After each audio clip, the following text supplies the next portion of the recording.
cos square pi by 4 sin square 3 pi by 4 sin square 5 pi by 4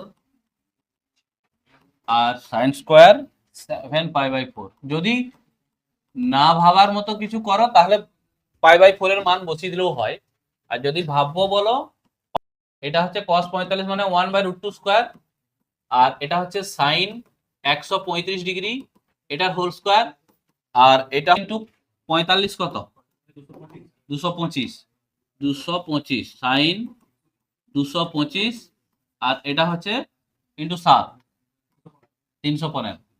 আগে বলবে তো অনই করতাম না, sin 315 নাকি, ব্যাস এটা ভেঙে দিলেই হবে।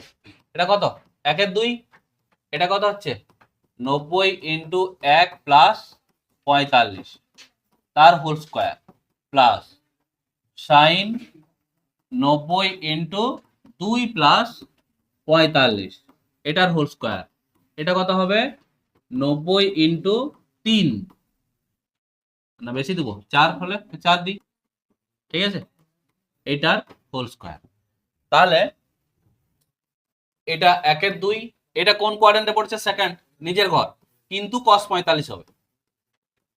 তারপরে এটা থার্ডে পড়ছে মাইনাস হবে sin 45, এটা দেখো ফোর্থে পড়ছে মাইনাস হবে cos 45, মাইনাস গুলো কোনো এফেক্ট পড়বে না কেন স্কয়ার আছে। তাহলে 1/2 1/2 1/2 1/2 মানে কত 2।